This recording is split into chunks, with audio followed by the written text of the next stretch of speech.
지폐 속에 들어간 그림들 두 번째 시간입니다. 오늘은 개구리를 좋아하는 문영이 아줌마와 강원도 강릉으로 가보겠습니다. 우리 주위에서 흔히 볼 수 있는 친숙하고 정겨운 소재인 풀과 벌레, 꽃 등을 함께 그린 그림을 뭐라고 할까요? 초충도는 율곡이의 어머니인 신사임당이 섬세한 묘사와 산뜻한 채색으로 표현한 풀과 벌레 그림입니다. 특히 이야기를 담은 듯한 정겨운 화면 구도와 섬세하고 부드러운 붓선이 돋보이는 작품들입니다. 초충도는 관찰과 사생을 바탕으로 그려졌는데요. 작고 사소한 것에 대한 애정과 계절에 따라 피는 꽃과 풀을 자세히 관찰하여 작품으로 만든 신사임당의 시선을 느낄 수 있습니다. 마치 생동하는 듯 섬세한 사실화여서 풀과 벌레 그림을 마당에 내어놓아 여름볕에 말리려고 하자 달기 살아있는 풀과 벌레인 줄 알고 부리로 쪼아 종이가 뚫어질 뻔했다는 이야기가 전해질 정도로 정교하고 생생하게 묘사되어 있습니다. 옛 그림을 감상할 때는 옛사람의 시선으로 봐야 한다고 합니다. 신사임당의 초충도는 단순히 자연을 보고 그린 그림일까요? 우리 전통회화 안에는 많은 뜻이 숨어 있습니다. 초충도는 초충도 팔곡 병풍 등 병풍으로 제작되어 부녀자의 방에 장식용으로 쓰였는데요. 그림에 어떤 의미를 담았을까요? 그 의미를 살펴보면서 옛사람들의 생각과 문화를 조금이나마 엿보겠습니다.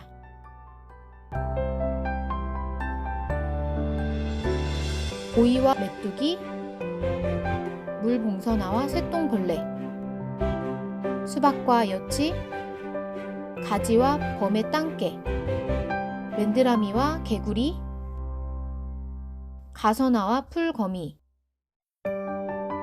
봉선화와 잠자리, 원추리와 벌. 5,000원권에 들어간 두 점의 초충도를 살펴보겠습니다. 수박과 여치입니다. 화면에는 잘 자란 수박과 여치, 나비 등을 그렸습니다. 화면을 가로지르며 뻗어가는 수박 넝쿨의 모습과 크고 작은 수박의 생김새가 자연스럽게 표현되어 있습니다. 넝쿨 식물인 수박은 자손이 넝쿨처럼 계속 이어지기를 기원하기도 하고 씨가 많아 다산을 의미하는 소재였습니다.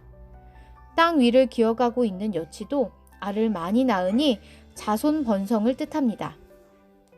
나비는 한자 접자가 중국어 발음에서 80세 노인을 연상하여 무병장수를 의미하는 소재였습니다. 일상에서 흔히 지나칠 수 있는 달개비꽃과 함께 화면의 조화를 이룹니다. 맨드라미와 개구리입니다. 맨드라미는 개간화라고 불렸는데요. 그 이유는 꽃 모양이 닭의 볕같이 생겨서 붙여진 이름입니다. 닭 볕도 그 생김새가 벼슬아치들이 쓰던 관모 같은 모양이라 하여 벼시라 이름 지어졌습니다.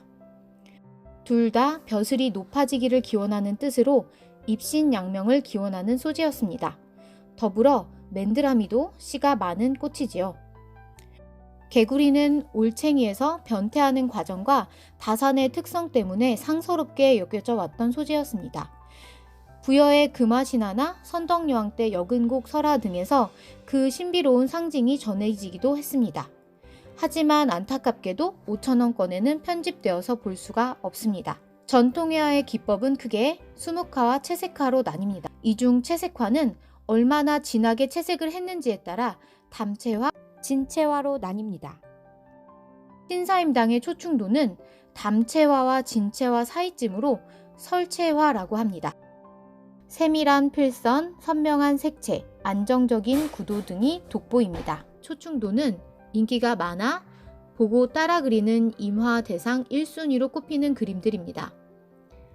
원화와 복제화가 난무하는데 정작 진품이라는 인증인 낙관이 없어 그 표현과 필치를 보고 진위를 추측하여 작품 정보에 신사임당 이름 앞이나 뒤에 전한다 라는 뜻의 전을 붙입니다.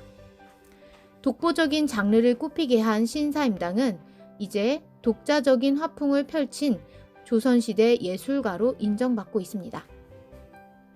이런 작품들은 주변의 동식물 등 다양한 소재를 묘사하여 많은 이들이 염원하는 자손 번창, 풍요, 장수, 건강, 입신양명 등을 기원하는 부모와 자식, 가족을 향한 마음을 느낄 수 있습니다. 5,000원권 앞면에 나오는 율곡이이는 조선 중기 정치가이자 학자였고 존경받는 현자로 덕망이 높고 청렴하였습니다. 율곡이이의 뒤에 있는 건물은 율곡이이의 외가, 신사임당의 친정인 오죽헌입니다. 그가 태어난 방인 몽룡실이 보이죠? 신사임당이 태몽으로 용꿈을 꾼 뒤 율곡이이가 태어나 지어진 이름입니다. 기둥마다 공포가 하나씩 있는 주심포 양식과 옆면을 볼 때 8팔자 모양을 한 팔짝 지붕의 전통 가옥입니다. 오죽헌의 오죽은 무슨 뜻일까요? 까마귀오, 대나무죽, 검푸르게 짙은 색의 줄기 때문에 붙여진 이름인데요. 강릉의 죽헌동 이 지역에 까만 대나무가 많이 서식하여 오죽헌 이미지 뒤에 배치한 것입니다.